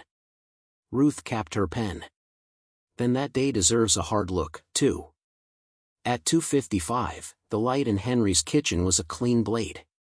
The cedar smell had deepened with the stove's low burn. On the table sat the orange Pelican case, the manila stack from the bank, and 2 mugs already turned so their handles made a small, precise right angle with the table's edge. Dan's cruiser idled at the curb, not intrusive, just present, a slow metronome for nerve. He gave Henry a small nod through the glass and turned his gaze back to the street. Henry stood at the counter, palms braced, eyes on the photograph of Ben in the red hat. He didn't rehearse. He put the legal pad out where anyone could reach it and left his pen uncapped. At 3:01, footsteps on the porch. The knock was soft, as if asking permission to be sound. Henry opened the door. Mason and Ruth stood in the cold bright. Mason's jaw was set, his eyes had the chapped look of a man who hadn't slept properly in months and only noticed last night. Ruth's tote bag looked heavier than in the morning. She greeted Dan with a nod through the window and Henry with a grip that said business first. Inside, they took seats, Ruth at an angle to both men, Mason across from Henry with the table between. Steam from the kettle fingered its way up the cabinet face and vanished. Henry opened the Pelican and, without preamble, slid a tab forward, operating agreement, amendment, executed. Blue tape label. 2 signatures at the bottom, his, and Mason's slanted name, inked with confidence 4 months earlier. Mason flinched as if catching sight of his own handwriting on a bathroom mirror in bad light. When did I? October, Henry said. When you wanted authority to open accounts at 2 new vendors. The banker said update the OA to reflect changes. I did. You signed with me. Ruth pulled the document to her, read silently, finger moving once along a paragraph, then again. Her face changed very little. When she finished, she set the page between them and looked at Mason first. There's a clause, she said. Section 9.3, Involuntary Transfer Event. If the managing member suffers harm or intentional endangerment by a member, evidenced by recording or sworn statement, the member's entire interest shall, upon written notice, transfer to the designated transferee, defined here as the Benjamin Cole Alaska Education Trust. Mason's throat clicked. Transfer, he said. The word felt medical. You're 49%, Ruth said, crisp to keep the room from drowning. Not your parental rights, not your person. Your company interest. It moves to Ben's trust. No consideration. It's not a criminal penalty. It's a civil consequence you agreed to. Mason closed his eyes, and for a second Henry saw the boy again, the small mouth softened by hurt, the hands that used to tug at his jacket when the creek ran high. Then the man returned, swallowing. Is it already triggered? Henry didn't push. It's triggerable, he said. 2 kinds of proof are listed, a recording or a sworn statement. He glanced once toward Dan's cruiser and then to the table. We have both. Ruth's pen hovered. Has written notice been served? Henry reached into the case and produced a single page with today's date and 2 blanks. Notice of involuntary transfer, member, Mason Cole, designated transferee, Benjamin Cole Alaska Education Trust. His signature line was empty. No, Henry said. Not yet. Mason stared at the paper like it might change shape if he glared hard enough. Why not? Because I wanted you to walk in and say the words first, Henry said. You did. That changes the next part. Ruth's eyes ticked to Henry. There's more, she said. It wasn't a question. Henry turned the page and exposed the second paragraph Ruth had already seen and chosen not to read aloud until he did. The word he wasn't going to say was equal. Managing member may, he swallowed it and let the admission burn. Defer notice for up to 365 days upon a written rehabilitation plan. 2. If the member completes restitution, verify the light in Henry's kitchen was a clean months without further breach. The cedar managing member may convert the transfer to a guardianship interest on the table transfer orange pelican with the member restored as co-guardian from the trust stake. And 2 mugs already turned so their handles made a small, precise right handle with the table's measure release. Dan's cruiser idled at the curb, she said. Not intrusive, but just not unenforceable. A slow metronome for nerve. Mason's eyes flicked between them. He gave Henry a small nod through the glass and turned his gaze back to the street. Henry said, I can hold this paper for a year. Palms braced, eyes on the photograph of Ben in the red hat. If you stay clean, if you do the counseling, if you don't so much as bounce a chat out where anyone could reach it, and left his pen on 49% in Ben's trust, but let you co-guard the decisions about it. With no money to you. The knock was soft, as if asking permission to be sound. Notice. Henry opened the door. 49% moves. Mason and Ruth stood in the cold bright. No anything. Mason's jaw was set. Mason's eyes had the chapped look of a man who hadn't slept properly in months and only noticed the lost its voice. Ruth's tote bag was heavier than in the morning. I wrote myself as Dan with a nod through the window and Henry with a grip that said, you can stop before you hit the cliff. Inside, they took seats. Mason, Ruth at an angle to clinical and kind. Mason across from Henry with the table where you think it's unfair, she said. Steam from the kettle fingered its way up the cabinet. Remember you left a man on a lake. Henry opened the pelican and nodded once. Without preamble, slid a tab forward. He asked, operating agreement, reaching for something else to grab. Executed. The notice on my phone, label, acceleration, 2 signatures at North the bottom, Curran holds it, Henry and Mason's slanted name, payments go to them now, 4 months earlier. You'll see a new account number. Mason flinched as if catching sight of his own handwriting on a bathroom mirror in bad light. But they also can offer a forbearance if conditions are met. October, Henry said. Their sole member decides. When you wanted authority Mason to open accounts at 2 new vendors. You. The banker said Henry update the OA to reflect changes. Ruth sat back, a small concession to the wait in the room. You signed with me. We'll need to memorialize the document to her, she read said. Silently, finger moving once along a paragraph. Then again, I want the trust's attorney to review. Changed very little. We'll also notify the DA of restitution in motion between them and looked at Mason first. It won't undo the crime. There's a clause. It will matter, she said. Mason rubbed his eyes with thumb and forefinger until color transfer rose. Event. You could have just the managing member suffers harm or intentional endangerment by a member. You could have eaten me with all this paper and sworn statement. The member's entire interest shall, then looked at the photograph on the fridge and transfer to the designated transferee. I'm not trying to win. Defined here is the Benjamin Cole Alaska I'm trying to leave the door. Mason's throat clicked. Dan's radio barked something mundane about a fender bender on Main. The word felt medical. The world kept turning in its small ways. 49%, Ruth said. Mason nodded slowly, to keep the room like his neck had sand in it. Not your parental rights, he said. Not your person. Okay, your company interest. I'll sign whatever Ruth says. It moves to Ben's trust. I'll pay Frank. No consideration. I'll show up where you tell me to show up. It's not a criminal penalty. Not where I tell you. Henry it's a civil consequence you agreed to. Where your lawyer and the court and the bank tell you. And for a second Henry saw the boy again. The small mouth softened by writing. The hands that used to tug at his jacket. Then we go to polar ran high. Then we schedule your evaluation. Swallowing. She tilted the amendment toward Mason. Henry didn't push. For the love of every winter, it's triggerable, you sign, he said. He let out a breath that almost smiled, a recording or a sworn statement.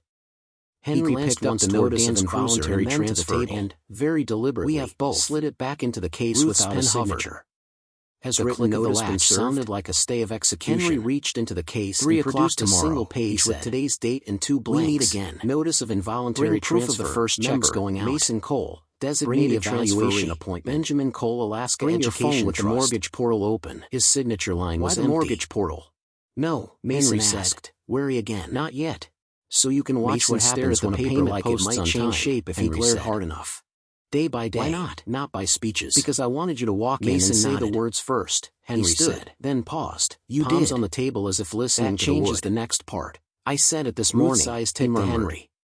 At the post, she said. I'll say it again. It wasn't a question. I left you on the lake. He lifted his head. I'm not putting a but after it. Henry didn't reach across.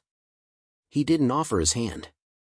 He held his son's gaze like a man holding a line taut across water, neither hauling in nor letting slack. Good, he said. Now we see if you can live a year without one. They left the kitchen table at 3:27 with the notice of involuntary transfer back in the orange case, and signed. The light outside was bright and cold, the kind that makes snow look honest and hard.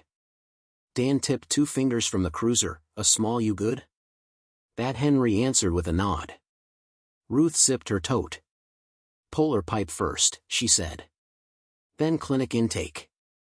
Keep receipts. Keep your phone on. Mason said yes to all of it, voice subdued, like the day had sanded him down to workable wood. Polar pipe smelled like solvent and coffee and men who'd kept the valley of older houses warm for decades. Frank met them at the counter without a handshake or a scowl, just a look that said don't make me do extra math. Henry slid the first cashier's check across. Mason stood a half pace back, hands open at his sides. I forged 2, he said before Ruth could speak. I'm sorry. You'll have them all made right by month's end.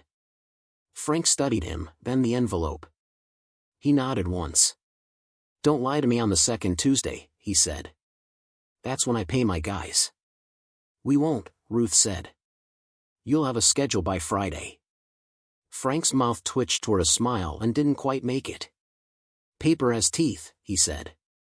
So does winter.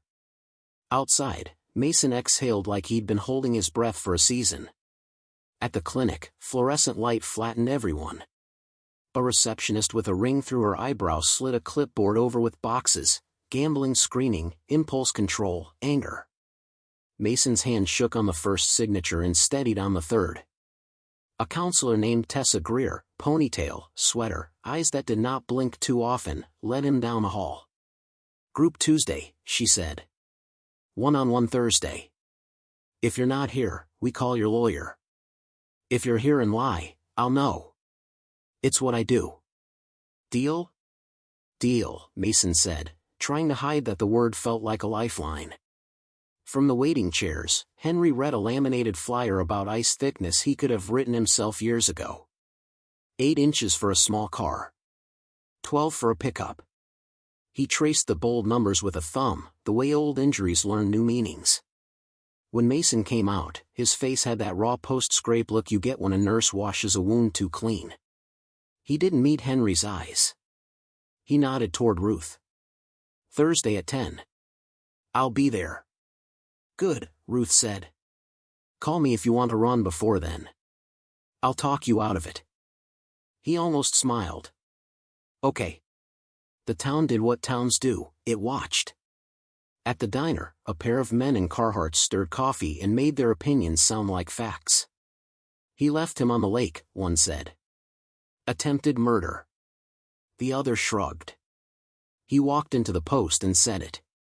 That counts for something. The waitress, who'd seen 3 marriages and 2 fires through that window, poured more coffee and said, to no one in particular, counts for everything and not enough. At the hardware store, a cashier whispered, they say Henry froze payroll, and the manager said, he covered payroll. Out of his own pocket. Learn the difference. Small places keep books you never see. By late afternoon, the cashier's checks were gone to hands that needed them. Henry stood by the roll-up door of the shop and told the crew the truth, pared to the bone. We'll finish the installs on the board.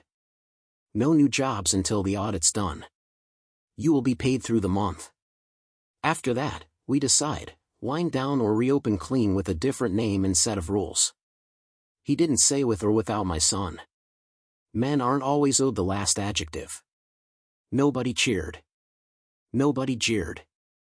Pete, who'd sweated through pipes beside Henry for 20 years, lifted his chin and said, "You need a day of help for free, you call me. My wife will bake something and pretend she doesn't know." Henry's throat tightened.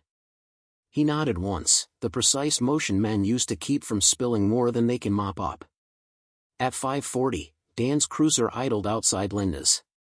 Ruth had negotiated a short, supervised visit like you'd write a carefully worded prescription, 30 minutes, no promises, no gifts, no talk of court. Eliza stood at the door with the kind of tired that sits behind the eyes. Ben danced inside his cardboard and blanket fort, 2 dinosaur heads peeking from the flap. Mason stepped over the threshold like a man entering a church barefoot. He didn't go to Ben right away, he crouched and asked, "Can I come in?" Ben's brow crinkled in thought, then smoothed. "Okay," he said, as if granting a visa. They sat on the floor, heads bent over crayons. Ben drew a blue lake and then, without prompting, a thick black line around it. "This is safe ice," he narrated. "No trucks." He drew 2 stick figures with orange dots on their chests. "Life vests," he explained solemnly. Mason's mouth trembled, and he pressed a thumb to it like he could flatten feeling. "Good idea," he said, voice husky. "Ropes, too." "Ropes," Ben agreed, and drew 2 tidy ropes. He looked up then, quick, like a bird. "Are you mad at Grandpa?" Mason swallowed. The answer tried to come out complicated. He made it simple. "No," he said. "I was wrong. I scared him." Ben considered this with the pure logic of children and nodded once. "You can say sorry," he said, offering a green crayon like it could also be a bridge. "I am," Mason said. The words weren't an incantation. They were small and clumsy and true. Eliza's eyes glossed, she kept them steady. Henry stood in the doorway and did not speak. Dan sat in the car and watched the porch light halo the snow like a benediction no one had asked for. At 29 minutes, Ruth tapped her watch. Mason kissed Ben's head, a quick press like you give a sleeping baby. He stood. "I'll see you," he said. "When the rules say," Eliza replied, firm and not unkind. "Right," he said, and left with his hands empty, the way a man should leave when he's trying to start over. Night fell fast and blue. At home, Henry set the orange case on the counter and, for the first time, slid the notice of involuntary transfer into a transparent sleeve with a yellow sticky that read deferred, 365 in block letters. He pinned a photocopy to the fridge under the moose magnet beside Ben's education trust, not to flaunt it, but to remind himself that mercy is not the same thing as forgetting. His phone buzzed. Karen Gloss, new mortgage portal live. As discussed, first payment due March 1st. Forbearance request form attached if you want to exercise it. Henry, hold the forbearance for now. I want him to learn the rhythm of on time. If he stumbles, we adjust, not excuse. Another buzz. Ruth, DA acknowledged receipt. No charging decision today. Keep receipts, hold the line. He poured tea and stood at the window, watching the lake-dark sky. The kitchen ticked as heat moved in the walls. On the hallway shelf, the plastic stegosaurus had fallen over again. He set it upright because you attend to small things when the large things loom. Across town, in a rented room that smelled faintly of other men's soap, Mason sat on a bed with a motel-thin blanket and filled out a worksheet Tessa had given him. What did you want? What did you risk? What did you cost? He wrote in a cramped script that had looked confident on a forged check and looked different now. At what did you cost? He stopped and let the pen sit. Then he wrote my boys trust in me and drew a small, square box around it so it wouldn't slide off the page. He set an alarm for 6:30 a.m., then another for $8.55 labeled Ruth, call. He opened the mortgage link Henry had texted in a thread that had fewer words than most weather warnings. The portal greeted him with a sterile cheerfulness and a number that would come due whether he felt ready or not. He didn't look away. The town breathed evenly for the first time in a day. Plows slept. The raven tucked its head under a wing. In the small house that smelled like cedar and bread, a man pinned a piece of paper to a fridge and chose to wait. In a smaller room that smelled like disinfectant and hope, another man stared at the shape of a bill and chose not to run. The price of weather is paid in days like this, quiet receipts, careful sentences, and a year with no but in it. Morning came clean and blue, the kind of cold that makes metal ring. Henry woke before the house, made coffee that tasted like purpose, and laid out 3 new envelopes beside the orange Pelican case. On each flap, his neat printing, mortgage, company, trust. He checked the right-hand corner of the notice of involuntary transfer, still blank where his signature would go, and slid it back beneath the top layer, a weather held in check.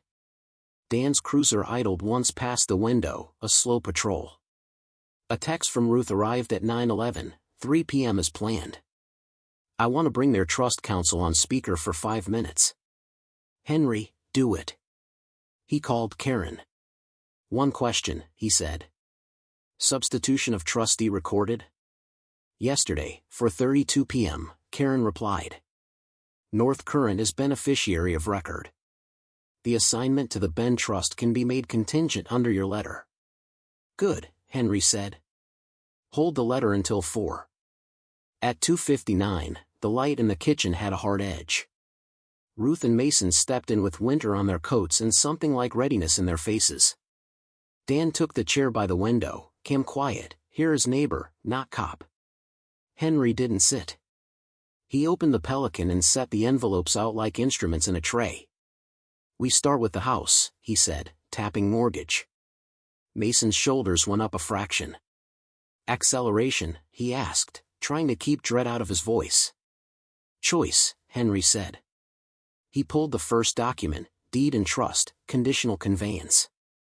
Ruth's brows twitched, she'd expected something sharp. This was sharp, but it had a handle. North Current owns your note, Henry said, steady. I can either push and take title if you stumble, or I can do this. Today I sign a deed that conveys the house not to me, but to Benjamin Cole Alaska Education Trust, held for Ben's benefit, with a recorded life estate of occupancy for Eliza and Ben. You may live there only under a separate occupancy agreement you sign, rent at cost, no equity, revocable if you drink, gamble, or miss restitution benchmarks. Mason stared at the bold words, life estate, occupancy, as if they were birds he'd never seen up close. So, the house is Ben's. I'm a tenant. Yes, Henry said. A tenant who can stay as long as he behaves like a father. Ruth's pen was still. It's unusual, she said softly. It protects the child. It keeps the roof over his head separate from your chaos. It also takes the gun out of your hand. She looked at Mason. You can't threaten to sell it. You can't borrow against it. You can only keep the keys by being decent. A muscle ticked in Mason's jaw, then eased. The fight that usually rose had nowhere to land. Eliza, he asked, voice rough. She's trustee, Henry said. She approves the occupancy with the trust's lawyer. I don't control that once it records. I control only whether to sign this deed today. He set a blue pen on the table and didn't touch it. You understand the revenge now?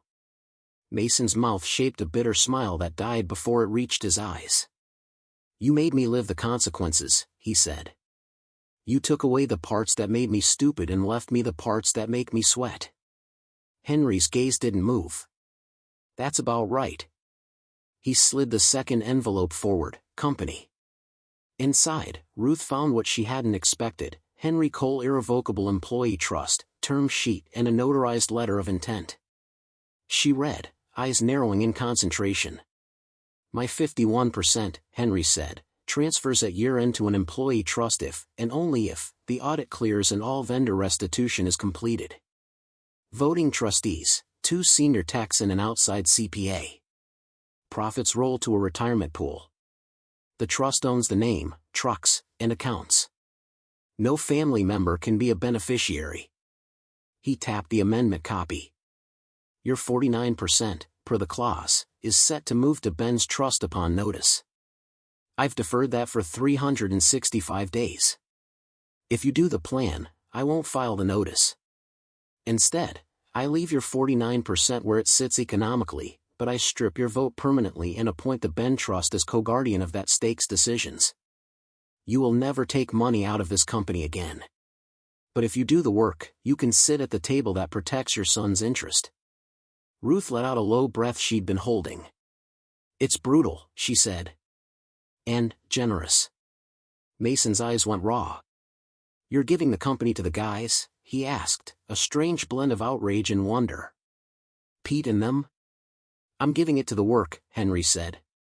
It survives without our moods. Mason barked something like a laugh and scrubbed his face. And if I fail? Henry turned the last envelope. Trust. He laid out a single page, notice of involuntary transfer, prepared but unserved, and, beneath it, a letter addressed to Karen, instruction to record assignment of deed to Ben Trust, effective upon email switch blue. 2 color dots were scrawled in the corner, green and blue. If you fail, Henry said evenly, I send blue. The company interest moves to Ben's trust.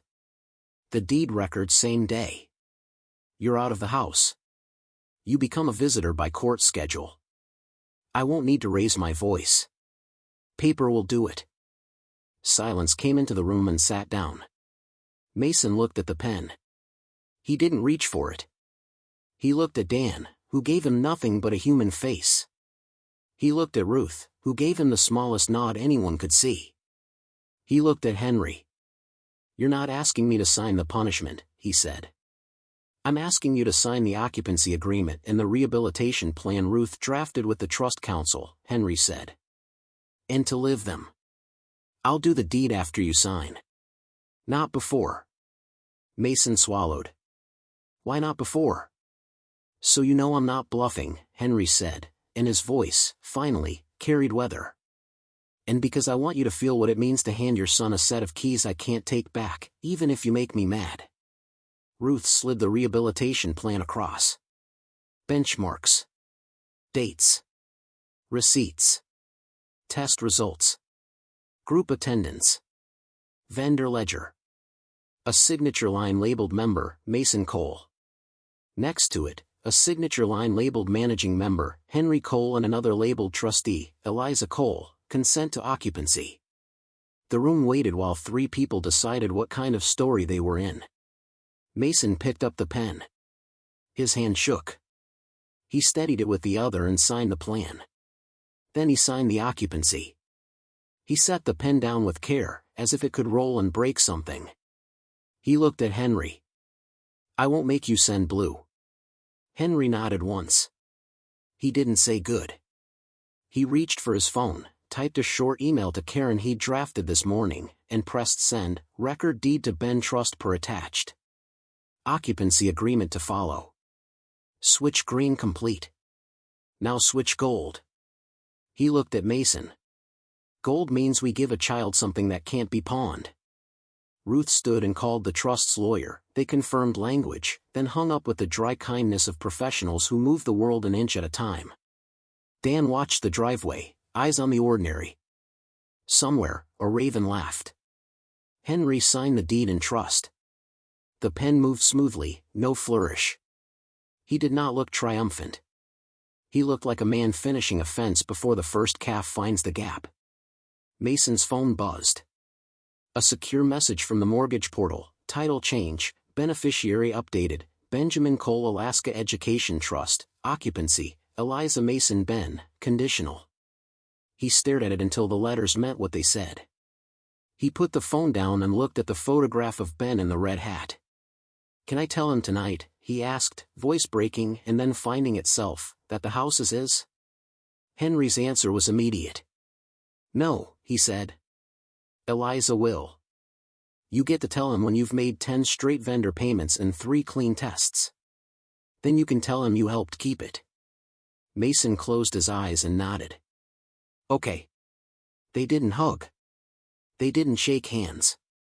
Ruth gathered signatures. Dan stood, the chair legs whispering.